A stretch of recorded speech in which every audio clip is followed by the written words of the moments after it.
Gujarat-based power plants are belonging to Tata Power, Adani Power and SR Power that run on imported coal have been reeling under financial losses for quite some time now. This on the back of coal imported from Indonesia becoming costlier following a change of regulations in the South Asian nation. And to make matters worse, they have been embroiled in a long-running dispute with state power utilities over charging more for electricity. Now we learn that the high-powered committee formed by the Gujarat government to help these power plants sort their problems will meet consumer representatives and energy secretaries of 5 states on the 22nd of July. Anshu Sharma is here with the details. Anshu, what are you picking up from your sources? That's right, highly powered committee comprising of former Supreme Court Judge R.K. Agrawal and former DG of RBI S.S. Mundra and Pramod Deo, former CRC chairman, is meeting on July 22nd in Delhi with regards to resolution for the 3 power assets in the state of Gujarat. Remember, on July 3rd, Gujarat government formed this highly powered committee to resolve the issues of the power plants which are in the state of Gujarat, which were based on imported coal. These assets are of Tata Power, Adani Power and SR Power, which have been supplying power to Gujarat state and 4 other states.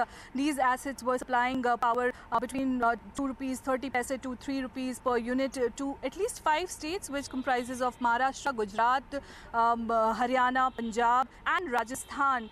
The issue was that compensatory tariff was sought by companies and that was rejected by the Supreme Court in 2017. And since then, the companies have been have reduced their supply of power from these assets. So now this highly powered committee is meeting the representatives of the consumers as well as energy secretaries of the states are meeting on Sunday. So we'll have to see how soon the report will be submitted by the committee. Back to you. Okay, Anshu, so we will have some updates from you hopefully on Sunday with the exact details and what happens in that very critical meeting. But from one exclusive to another, the Parliamentary Panel on Finance will urge the government to give greater powers to the Reserve Bank of India when it comes to monitoring public sector banks. Now, the panel, which is likely to submit a report to the government later this month, will recommend the ushering of more reforms in the banking sector. Parikshit Luthra is here with the details. Parikshit, last month, the RBI Governor Urjit Patel had told the Standing Panel on Finance that greater powers to the RBI was the need of the hour. What else are you picking up? A parliamentary committee on finance has expressed concerns about the present banking crisis. They've urged the government to go in for reforms in the banking sector immediately.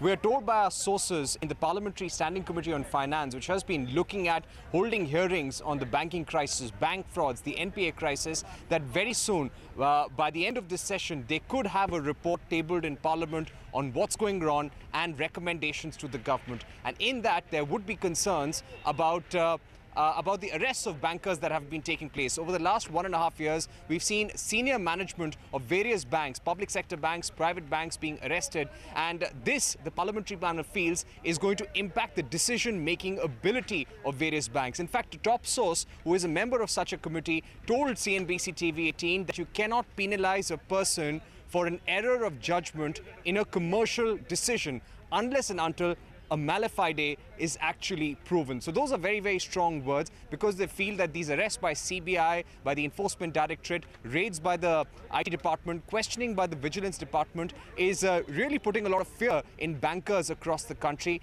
And not just these top central agencies, you even have state police forces carrying out arrests. So this will really hamper the day-to-day decision-making process and also retail loan facilities of various banks. They have urged the government to go in for governance reforms in the banking sector and also give more power, more teeth to the RBI to make sure that such problems, such frauds can be avoided in the future.